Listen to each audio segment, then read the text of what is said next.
Então, boa tarde para quem vai ver a partir de agora, né. Hoje o que a gente fala é exatamente esta questão de como é que a gente vê esse outro e essa outra que habitam o mundo que a gente. Quando nós pensamos nos impactos dos projetos de engenharia, nós pensamos também na perspectiva de quem é esse usuário, que usos ele tem disto, quem é o criador, que usos e que valores esse criador tem, né? Quais são as pessoas envolvidas nesse processo.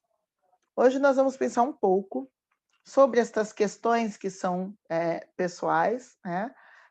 Relações étnico-raciais, de gênero e culturais, e a questão do trabalho, ok? Então, primeiro, a gente relembra que a gente falou um pouquinho sobre identidade e diferença, não é? A identidade e diferença que são ativamente produzidas, são criações sociais e culturais. O eu e o outro, como criações culturais, no sentido não de que eu só existo, mas por causa do outro apenas, mas na questão, inclusive, de que a definição de quem é o outro parte de quem eu sou, de como eu o vejo. Esse outro que habita o mesmo espaço que eu e que pode ser tanto visto como exótico, ameaça, que não tem lugar no meu mundo, na minha morada, quanto pode ser visto como aquele que é diferente, que traz contribuições para o meu mundo, com a sua diversidade. Isso é um pouco do que nós já vimos há umas semanas atrás, então, para a gente relembrar. Então, nós estamos falando de um espaço que é dividido, que é habitado, que é compartilhado pelo outro, certo? Lembram? Foi um relembrando. Bom, nesse caso, inclusive, eu lembro que nós falamos algumas vezes sobre o idiotes, é aquele que ele vive no espaço que é compartilhado, mas ele não percebe esse outro, né? Então, o que a gente faz para não ser um idiotes? Existe um movimento, é importante ter um movimento de sair de si para entender o outro, né? Sair do ego, que é o eu em latim, ao alter, outro, alter ego, o encontro com o outro eu. Por que eu estou dizendo o outro eu?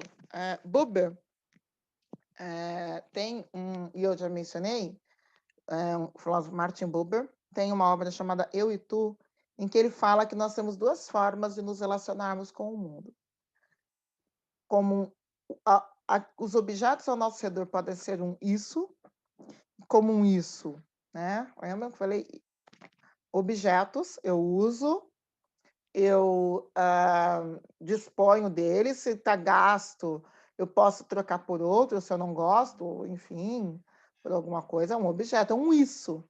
Ele é disposable, ele pode ser trocado, ele é algo que é de uso, tem valor de uso. E o tu é algo no mundo que não tem igual, que equivale a mim em valor. Ele é o meu igual em sentido de valor, não pode ser trocado por outra coisa. Não pode ser simplesmente substituído, tem um valor ímpar, né? Então, esse é um outro, ele é um outro que é também um eu, é um tu, como o Buber fala, né? Você pode se relacionar com issos e com tus. Bom, o alter ego é aquele outro que é o tu, esse outro portador de um eu, de uma subjetividade, de vontade, tudo, que é diferente de um alter, por exemplo, alter que seja simplesmente um isso.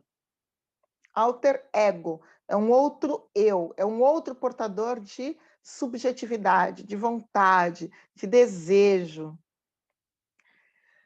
Para que eu possa construir esse espaço compartilhado, onde quer que seja, eu preciso ter um movimento de sair do euzinho aqui, para o outro, que seja um outro sujeito. E para isso, isso não é fácil, né? Eu preciso suspender o meu eu com os seus pré-juízos, pré-conceitos e julgamentos. Porque eu carrego uma série dessas coisas na vida. Eu carrego, e aí tem uma hora que eu preciso dizer, ok, para ir ao encontro do outro, eu preciso me despir dos meus pré-conceitos.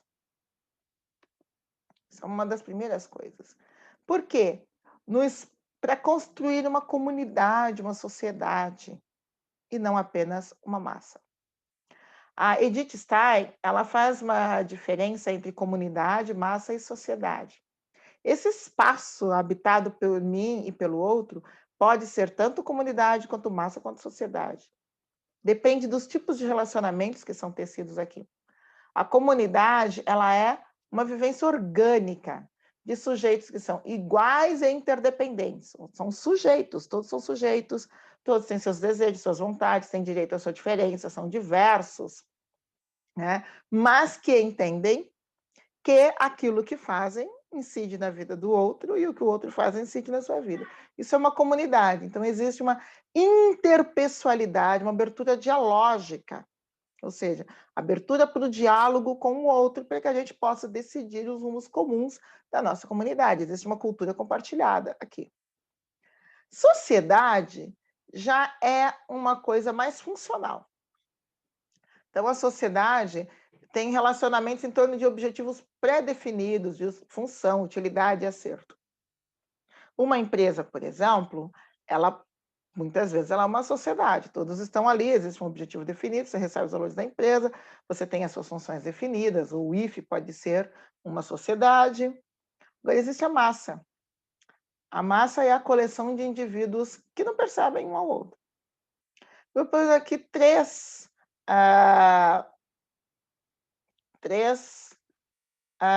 imagens, e as três, isso, já tem gente aí, as três mostram um pouquinho desse conceito, né? Então, onde a gente pode ver aqui uma sociedade? Estou vendo que o Rafael está passando por aí.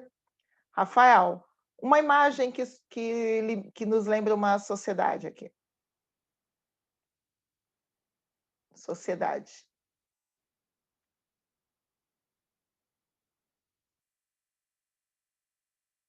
A dúvida. Lembrando dessa distinção entre sociedade, comunidade e massa.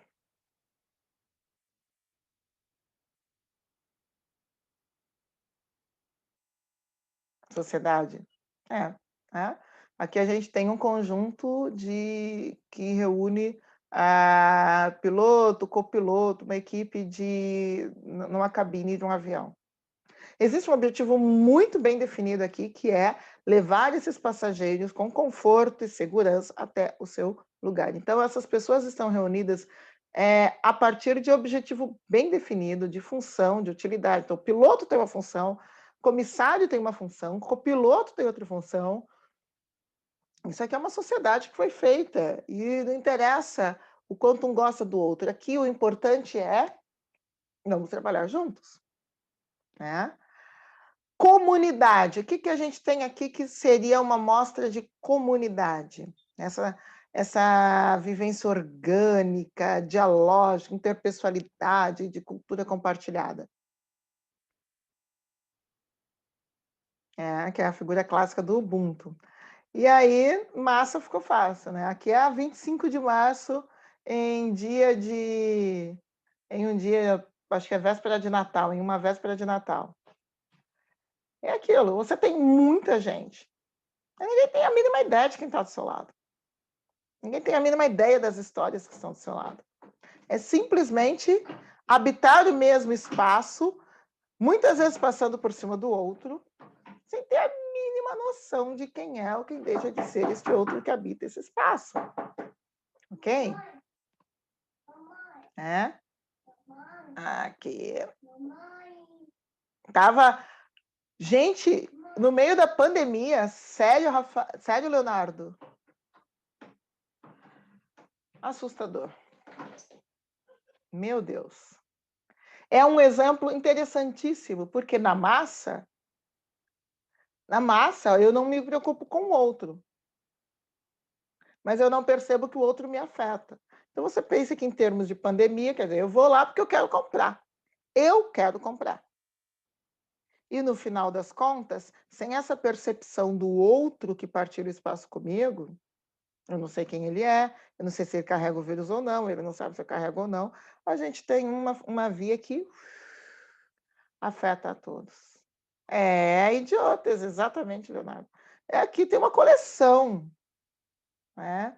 Não estou dizendo que todos que estão... Aqui tem gente que está muito talvez seja preocupado em, eu vou usar máscara, vou higienizar, mas assim, em tempos de pandemia, ir para essa... Tem muito idiotas mesmo. Exatamente. E quais os desafios que temos, né? Nós temos o desafio, quando compartilhamos o espaço de trabalho, quando desenvolvemos um produto, de criar, no mínimo, sociedades. Né? Mas hoje a gente vê, por exemplo, que muitas empresas se definem como comunidades aprendentes, etc. Mas para ser... Fui eu que fiz isso aqui? Não foi. Espera aí que eu vou apagar. Não fui eu, não. Que risquei. Para ser uma comunidade, é preciso uma vivência orgânica. Para inserir um produto de tal forma que ele faça parte da comunidade, é preciso essa abertura de diálogo em relação ao outro. O que ele realmente precisa? Quais são realmente as necessidades? Somente quem está inserido na comunidade consegue fazer isso. Uma coisa que nós temos mais recentemente é que nós tivemos um avanço no desenvolvimento de produtos para nichos que 15, 20 anos atrás estavam esquecidos na sociedade. Nichos étnicos e nichos econômicos. Esse desenvolvimento de produtos específicos veio quando pessoas desses nichos foram inseridas em cargos de decisão e de desenvolvimento nas empresas. E então, alguns nichos de mercado foram descobertos apenas quando se viu esta necessidade, quando veio alguém desta necessidade, né? Que vem alguém deste contexto. Por quê? Porque até então a gente não tinha ideia. A gente pega produtos que hoje são populares não somente nesses nichos, mas que eu acompanhei do início do desenvolvimento, né, trabalhando com responsabilidade social. Os refis, por exemplo, as embalagens grandes, não as latas, mas as embalagens grandes, por exemplo, de leite em pó, de café e etc., que antes vinham em latas. E aí a gente tem a venda de refis. Isso começa há uns 15, 16 anos atrás. Quando os programas de trainee de empresas de alimentos passam a ter vagas específicas para pessoas com base em suas condições socioeconômicas. E uma das primeiras coisas que aparece é que havia um anseio de consumir alguns produtos, mas esses produtos eram caros. E duas coisas foram feitas: o barateamento pela mudança de embalagem. Eu compro a lata, depois você pode encher várias vezes, ou então só colocar um prendedor, né? E o fracionamento também de embalagens. Da venda, por exemplo, de bandejas com 8, nós passamos também a ter aquela bandejinha com 2. Para aquela pessoa que, não vendo condições de comprar as 8 sobremesas lácteas, ela, para os filhos, mas ela olha lá no final do mês, recebe o dinheiro, compra aqueles 2, dá um para cada um e pronto. Havia um anseio de toda uma classe por isso. Mas somente quando alguém da comunidade foi inserido é que esses anseios vieram à tona. Somente quando essas empresas tiveram a preocupação de se inserir na comunidade e de ouvi-las, e de compartilhar com elas algumas coisas.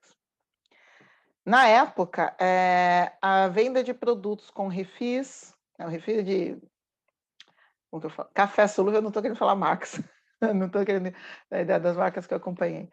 Refis de café solúvel, de leite em pó, de preparado lácteo para crianças pequenas, popular em docinhos, né, etc. Na época, representou um acréscimo de 30% nas vendas.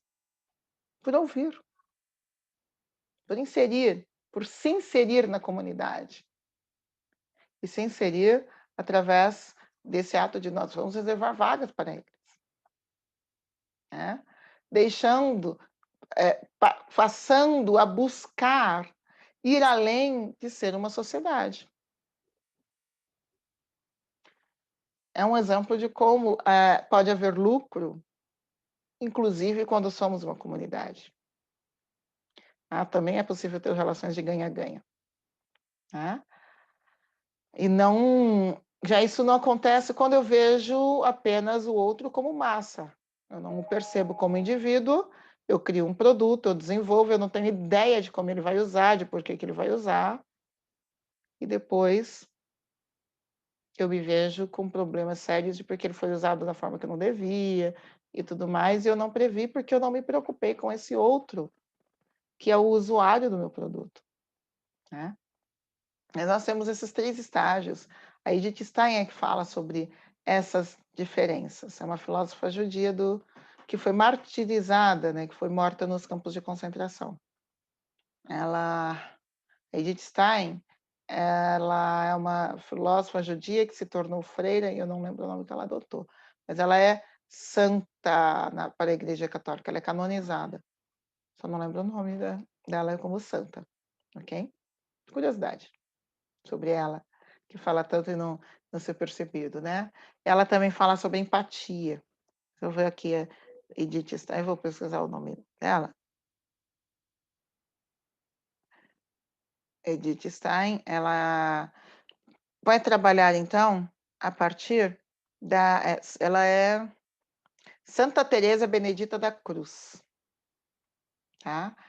E, então, quando ela escreve sobre sociedade, massa, sobre comunidade, sobre empatia, ela o faz muito a partir da sua visão, da sua percepção da realidade vivida, né? Ela que partilha a vida, e com 2 comunidades, que é a comunidade judaica e a comunidade do seu convento, né?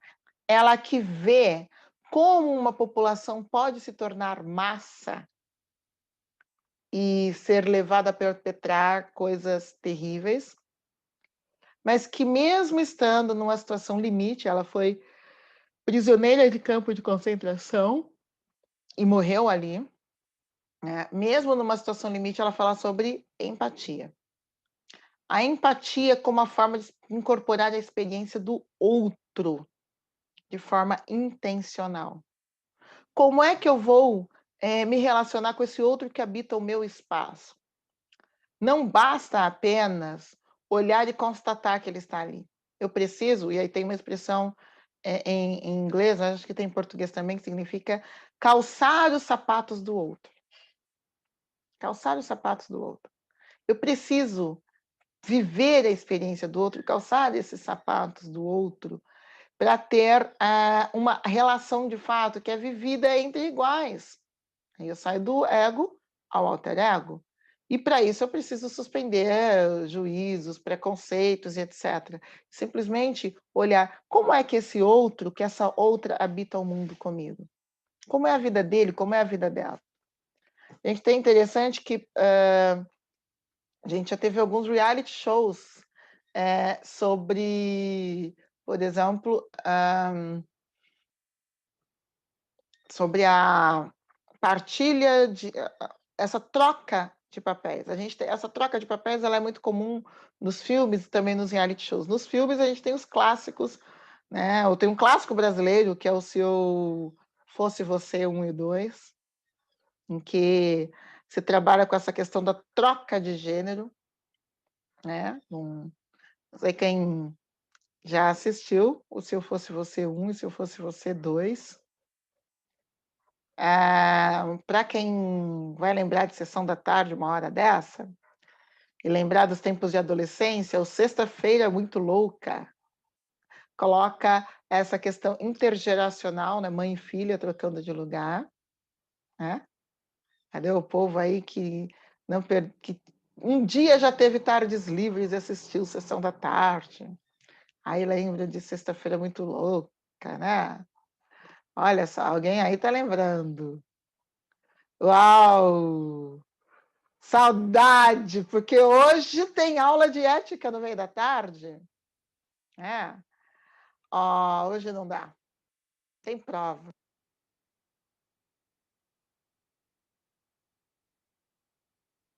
Vocês assistiram alguns filmes que trabalham com isso. Você tem também reality shows que mostram, por exemplo, quando chefes e patrões trocam de lugar com os empregados. Né? Undercover Boss, se não me engano, que chamava. Um reality que tinha na TV voltada para gestão e administração. Não sei quem já assistiu. Undercover Boss. Gente, faz tanto tempo. Undercover Boss. É o chefe que passa, que se mistura e vai vivenciar a rotina dos operários, por exemplo. Né?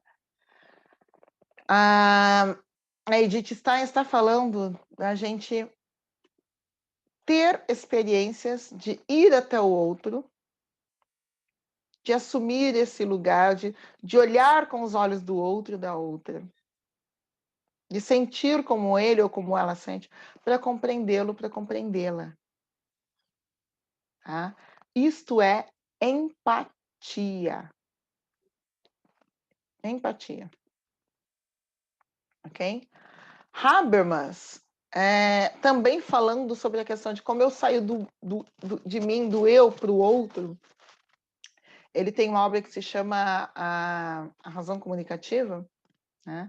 E ele fala de uma saída do paradigma da consciência, do eu sei que eu sei quem eu sou, para o paradigma da comunicação. E aqui, citando, não é a relação de um sujeito solitário com algo no mundo objetivo que pode ser representado e manipulado. Não, não é olhar para o outro, para a outra como um algo, como um isto, se a gente lembra do Buber. Né?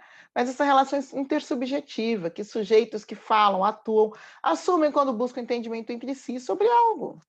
Ao fazer isso, os atores comunicativos movem-se por meio de uma linguagem natural, valendo-se de interpretações culturalmente transmitidas e referem-se a algo simultaneamente em um mundo objetivo, em seu mundo social, comum e em seu próprio mundo subjetivo. Então, aqui é o que quando os sujeitos se movem para falar do mundo, para buscar compreender, para dialogar, aí eu vou, então, ter a comunicação, e algo passa a ser referido como aquilo que é e aquilo que ele é entendido no contexto cultural e aquilo que é entendido por mim no meu contexto subjetivo. Essa saída em direção ao outro gera comunicação. O Gadamer, ele dá umas dicas, ele fala de ouvir o outro, né?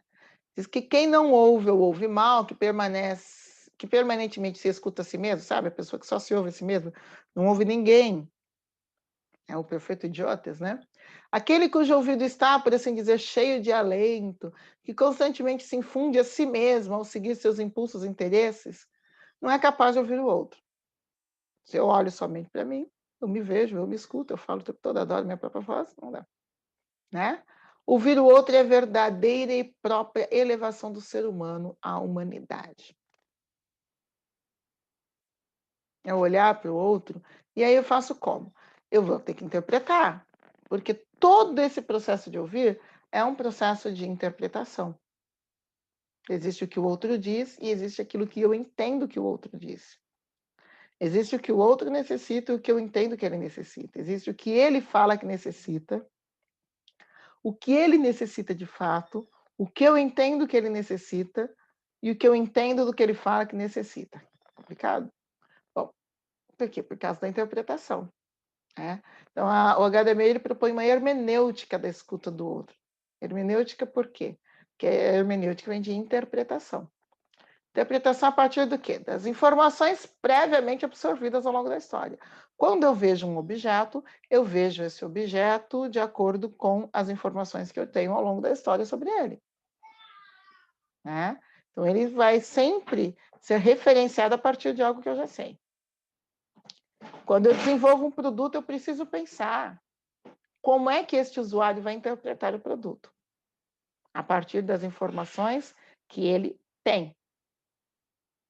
Eu preciso pensar quem é ele, que informações eu tenho sobre ele. E aí eu tenho várias dinâmicas e possibilidades interpretativas, né? Pré-compreensões, pré-juízos e etc. E aí o que eu faço? Qual a proposta do Gadamer?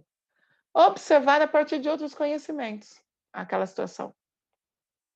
Então, estou na engenharia, vou precisar buscar algumas informações que muitas vezes são sociológicas, né? São informações, às vezes, epidemiológicas, uma série de informações. Então, eu vou desenvolver um novo motor e eu tenho informações epidemiológicas que me ajudam a pensar nas necessidades de um determinado grupo, né? Como que é a incidência de problemas respiratórios, por exemplo, qual que é a qualidade do ar neste lugar, eu preciso de informações ambientais, eu preciso interpretar essa necessidade. E eu vou precisar de outras informações, além daquelas tecnicamente expressivas da engenharia. Ampliar o contexto e fazer uma nova releitura. Eu tenho essas informações, eu tenho que ter uma... agora eu vou reler. Que produto eu estou fazendo? Como é que eu vou fazer? Que processo é esse? Vão surgir conflitos interpretativos? Não. É necessário. Nesse contexto, isso é extremamente necessário ou isso não é necessário. Né? Tem aquela piadinha que a gente conhece, aquela anedota sobre a pessoa que foi vender sapatos num lugar onde as pessoas eram descalças. 2 vendedores. Um vendedor volta e diz, não é possível, lá as pessoas não usam sapato, não tenho como vender. O outro volta e diz, uau, é incrível, lá as pessoas não usam sapato, nós temos um tremendo mercado. Todo mundo conhece essa anedota. Mas ela mostra um pouquinho do que são os conflitos interpretativos, de como, a partir das informações de um contexto, eu posso ter diferentes interpretações. Né? O que o Gadamer propõe? Reexamina, analisa as pré-compreensões, os pré-juízos, esse contexto, e busca uma nova. Dá para ter uma terceira via, um calçado diferente, ou eu vou colocar que os calçados são para apenas alguma situação. Dá para trabalhar para buscar uma nova, uma terceira via de interpretação. Mas sempre preciso ouvir o outro, verificar quem é ele. Do contrário, eu posso chegar com a solução para um problema que ele não tem, deixar de ver os problemas reais. Né? Aqui eu deixei, inclusive, não para agora, porque isso aqui vai ficar como uma tarefa para vocês, a gente não tem tempo de ver agora. Existe um vídeo que já está super famoso, ele tem 11 anos, circulando, da Chimamanda Ngozi Adichie, que é o perigo da história única. E ela fala um pouco desta questão da interpretação, do ouvir o outro, de quem é esse outro, de como eu vejo o outro, de como o outro me vê. Alguém já viu aqui, já conhece? Acho que eu já indiquei para vocês antes. E é um exercício muito interessante, porque ela é uma escritora nigeriana que conta que na sua chegada, por exemplo, aos Estados Unidos para estudar em Yale, ela foi fazer a graduação em Yale, e lá em Yale, sua companheira de quarto imaginava que ela não conhecesse fogão, que ela não tivesse visto um banheiro e tudo, e ela não sabia que a imagem que havia da África era essa. Então tem aquele choque do tipo: "Nossa, o que que ela diz que eu sou e o que eu sou de fato?". Ela é filha de professor universitário de Lagos, da capital da Nigéria, é da classe média alta, e ela toma aquele choque do tipo: "Como assim? Como assim eu não sei o que é um fogão, ou uso música tribal, eu gosto de Mariah Carey", na época a Mariah estava em cima, né. E ela vai contar um pouco dessa experiência para começar a trabalhar essa questão de como há uma série de de informações que ela descobre que passam pelas interpretações de terceiros, do porquê, não ouvir diretamente os envolvidos, né. Então, a gente tem toda uma questão sobre quem é esse outro. Ela vai se descobrir enquanto a outra do discurso e enquanto a a visão que ela também tem do dela, dela mesma, né. E aí é que ela vai falar da questão que que a linguagem tem, né. Que como a linguagem, ela diz quem eu sou e quem o outro é. A Judith Butler é uma filósofa que trabalha muito a questão da linguagem, do discurso e da cultura, e ela fala que a cultura é o lugar em que se desenvolvem regimes de poder, com todo um discurso próprio de poder que diz o que não é, quem não é, que lugares tem, e naturaliza esses regimes, produzindo hierarquização, tanto étnica como de gênero. Então, quando a Chimamanda chega aos Estados Unidos, ela descobre que existia uma hierarquização étnica que dizia que ela deveria estar num determinado lugar e também de gênero mais abaixo. Esse era o discurso sobre ela, de quem não conhecia a realidade dela. Ao mesmo tempo, ela não conhece aquela realidade. Então, a vivência ali mostra para ela também a necessidade de trazer o outro para as suas vivências, de ouvir e ser ouvida, e de entender como esse discurso pode vir permeado de relações de poder, né? Ah, oi? Acho que de alguma forma. Ok, deixa eu só ver uma coisa. Então, o que que eu tenho aqui? Na cultura vão se desenvolver estas essas questões.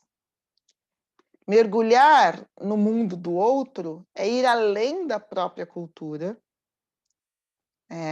daquilo que me levou a hierarquizar esse outro e essa outra, e olhar e valorizar aquilo que ele tem, o que ela tem, e pensar naquilo que também não foi dito. Na análise do discurso, a gente tem uma expressão que é o silêncio fala. Quem é esse outro? O que foi dito sobre ele e o que não foi dito? E por que não foi dito? Né? E aí a gente tem as questões dos apagamentos na história do outro. Quando o outro aparece para mim como um objeto e não se diz quem é ele, que paixões ele tem, com quem ele se relaciona, do que ele gosta, o que ele gosta de fazer, o que ele gosta de comer, que desejos ele tem. E aí eu começo eu vejo o outro como isso e começo a ditar o que ele deve comer, como ele deve se locomover, o que ele deve fazer, sem entender as suas necessidades reais. Isso é péssimo para o desenvolvimento de produtos, gente. Isso rende tremendos fracassos comerciais, muitas vezes, né. O não ver o outro como um igual, que tem voz e que pode falar, né. Isso também, quando eu faço esse movimento, eu também posso ter, uma série de desenvolvimentos de produtos maravilhosos. Então, nos últimos anos, os produtos de nicho que cresceram muito, né, quando redescobriram as questões étnicas, as questões sociais, etc. Então, eu me deparo, quando eu penso na linguagem, na cultura, quem dizem que eu sou e quem eu digo que é esse outro ou essa outra. Dizem que sou eu. E quem eu digo que ele é o que ela é. né? Isso é uma frase famosa até, a gente tem no julgamento, na parte diante de Pilatos, né? Jesus diz, quem dizem que eu sou? Quem você diz que eu sou? Nós somos sempre interpelados. Quem dizem que eu sou? Nós estamos sempre sendo indagados quem dizem que eu sou. Às vezes eu não percebo. Porque eu não ouço o outro, eu não sei sequer como esse outro me vê. Né? Então, há uma visão, às vezes, negativa de um produto e eu não tenho ideia. Eu desenvolvi aquilo, o meu produto, a minha marca, e eu não tenho ideia. Então, é importante a gente pensar quem dizem que eu sou e também quem eu digo que é esse outro e essa outra. Que elementos vêm aqui? Que podem ter uma série de preconceitos e pré-juízos. Quando eu penso no quem dizem que eu sou e quem eu digo que o outro é, e eu penso na formação brasileira, em específico, né? A gente agora tendo trabalhado tão fortemente essa questão mais teórica, quem eu apago quando eu digo quem eu sou? Quem eu afirmo? Considerando, inclusive, que no caso da formação brasileira, nós temos uma matriz com povos europeus, povos pré-cabralinos e povos africanos. Mas ao dizer quem eu sou e quem dizem que eu sou, não necessariamente esses povos entram. Essas contribuições muitas vezes não são ouvidas, ou elas são hierarquizadas de forma negativa. Por quê? Porque eu posso ter uma cultura indígena muito próxima a mim, mas não me colocar ali naquele lugar. Ou eu posso dizer, não, sou absolutamente europeu e não tenho nada a ver com essa cultura. Se eu desenvolvo algo para esta população, eu preciso me perguntar o que é ser indígena neste país? Como eles vivem? Como eu me coloco no lugar de um indígena no país? Como eles sentem? Como eles veem o mundo? Como eles veem o meu produto? Do que eles realmente necessitam? Ou no lugar dos povos africanos que para cá vêm, da diáspora africana no Brasil. Como vivem? O que pensam? Que contribuições trazem? Como eles estão vendo todo esse processo? A gente tem hoje muitas empresas com problemas seríssimos porque não fazem esse tipo de indagação. E os povos europeus, que povos são esses? Que histórias eles trazem? Quais são as contribuições? Quais são os povos que os compõem?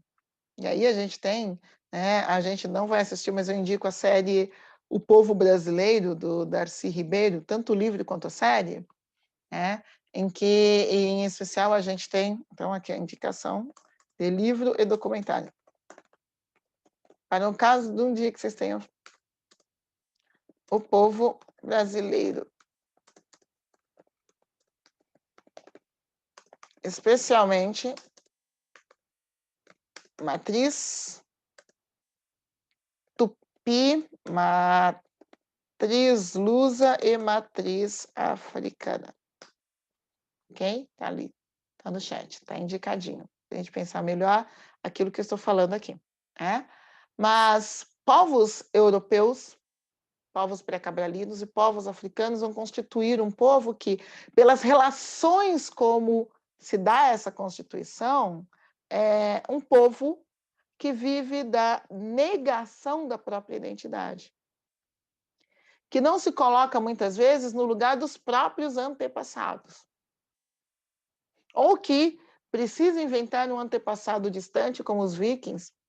E recentemente a gente teve um grupo que se que colocou que o seu estado, é um estado brasileiro, uma pesquisa feita com pessoas escolhidas e que concluiu que são descendentes de vikings. Eu não estou brincando, gente.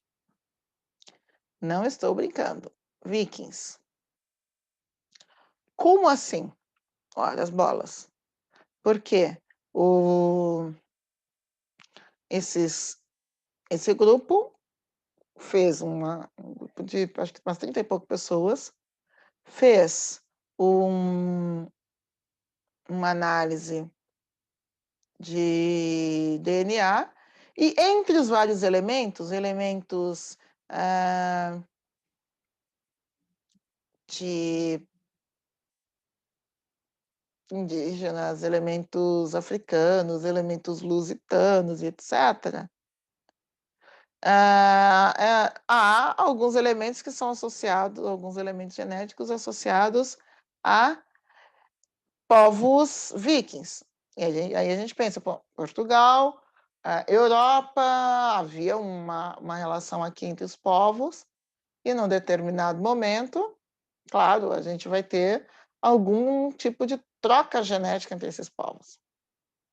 O que faz, então, o grupinho que diz que tem todos esses elementos na sua formação genética? Se proclama descendentes de vikings, como se não tivessem nenhuma outra ascendência. O que a gente tem aí?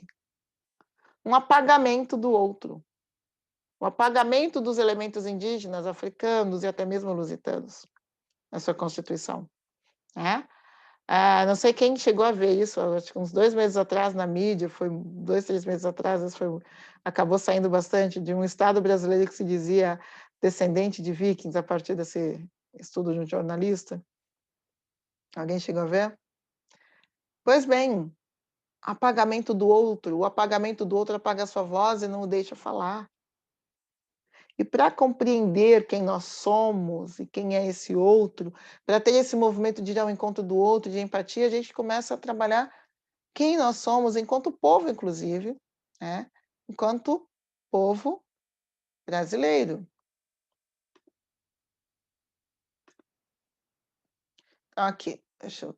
Então, o que nós temos aqui? A matriz que a gente chama de ameríndia, a matriz pré-cabralina, nós temos uma ocupação que começa 9.000 anos antes de Cristo. Nós temos, na matriz pré-cabralina, que são os povos indígenas, artefatos de 6.500 anos antes de Cristo, datados. Nós temos, há 6.000 anos atrás, a domesticação de plantas.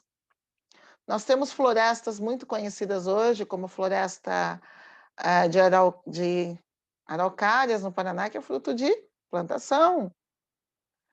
Nós temos grandes organizações, adensamentos populacionais e grandes cidades, antes da chegada europeia.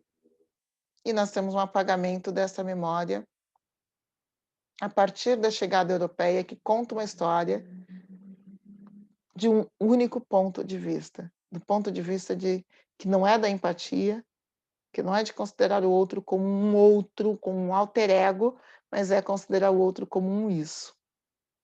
E isso deixa marcas na nossa cultura. Aqui é um pouco, né, dessas contribuições, o mapa de habitação do Brasil, há contribuições tecnológicas como a cerâmica, a tecelagem, processamento de alimentos, plantio, conhecimento de natureza, e nós apagamos esses conhecimentos. Não nos colocamos no lugar de quem tem sua terra invadida e simplesmente contamos a história, uma história única, a partir de um único narrador. A África também. A gente tem agricultura, fiação, metalurgia, bibliotecas, a universidade mais antiga do mundo, que é a Alquaruíne, aquela que está bem no início, né, da apresentação, tem uma fotografia na capa da apresentação, é a Universidade de Alquaruíne, uma universidade que está no Marrocos, até hoje, a mais antiga em funcionamento é do ano 859, e que foi fundada por uma mulher, Fátima Alfiri. Fátima Alfiri fundou uma universidade, a universidade mais antiga do mundo. Mas o que acontece quando eu tenho quando eu olho o mundo através dos pré-conceitos e pré-julgamentos a partir das informações que eu tenho? Eu posso não associar a fundação de uma universidade nem à África e nem a uma mulher. Porque a partir dos elementos que eu tenho, há uma hierarquização do que é a mulher, do que é a África, que não comportam as palavras universidade na mesma frase. E a gente tem. Marrocos, as 2 universidades mais antigas do mundo estão na África, né, Al-Azhar no Egito e Al-Qarawiyni em Fez, no Marrocos, né. Sendo que Al-Qarawiyni, que é a mais antiga mesmo, é fundada por Fátima, ah, que é uma mulher, né, Fátima Al-Fili. Empatia, ir ao encontro do outro que habita esse espaço, ouvi-lo, valorizar as suas marcas, valorizar o seu trabalho, é fundamental. Ou eu vou apagá-lo da história, inclusive, né. Apagar o trabalho que ele tem de construir o mundo. E aqui a gente passa a falar um pouco, a gente está falando, né, de empatia, de ir ao encontro do outro, então como que eu valorizo esse outro? Eu o ouço, e eu valorizo aquilo que ele deixa de marcas no mundo, né. Trabalho que pode ser erga ou tripalho. O trabalho é a forma como a gente constrói o mundo. Em grego tem as palavras erga, de onde veio work em inglês, e poiesis, de onde vem poesia. Erga é quando eu construo algo que fica como legado para as próximas gerações e para as pessoas que compartilham o mundo comigo. Erga, a obra. Seja uma receita de bolo, seja uma pirâmide como esta que está no Sudão, são obras que não são apenas para mim. Um carro, que não sou eu apenas que vou usar, é uma plantação, né, é uma planta que muitas vezes eu não vou colher. Ah, hoje a gente tem uma agricultura que se desenvolve muito a partir do enxerto e tudo mais, e com uma produção rápida. Mas, há algumas décadas atrás, algumas plantações eram feitas para serem colhidas apenas pelas próximas gerações, pelo tempo que levava para que aquilo florescesse e frutificasse. Então, o que que é isso? É uma preocupação com o outro, é olhar para o outro como alguém que habita o mesmo espaço que eu e que tem os mesmos direitos que eu tenho, e olhar para ele e falar: "Eu te deixo um legado, eu te deixo uma obra". É a comida que se faz e que se divide, a receita que se divide, as receitas dos pães da quarentena para aqueles que viraram padeiros de quarentena, pedreiros também, obras que se fizeram de reformas, é aquela dica de trabalho, é tanta coisa. Quais são os legados que deixamos para o mundo? Nós estamos deixando legados que veem o outro, que são poieses para o outro? Os nossos produtos, eles são poieses, o nosso trabalho é poieses, e eu consigo ver o legado que o outro deixa, eu consigo olhar para a obra do outro. A gente tem toda uma contribuição que muitas vezes é apagada, porque eu não vou ao encontro do outro, eu não o vejo como pessoa, eu não o vejo como alguém capaz de deixar uma obra e um legado, eu não considero o seu legado. Este apagamento do outro é muito sério. Outra palavra que a gente tem para trabalho é tripalho. E tripalium é isso aqui. É ato de tortura. Basicamente, só para ter uma ideia, em português a palavra trabalho vem daí, de torturar, de tortura. Então, português, espanhol, né, trabajo, francês, não me lembro.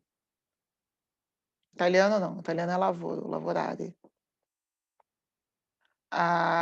Tripalium é a origem em português. Então, a gente tem duas concepções de trabalho. O trabalho que é feito para deixar um legado, o trabalho que reflete o sujeito que o faz, é essa obra, work, erga, é poiesis.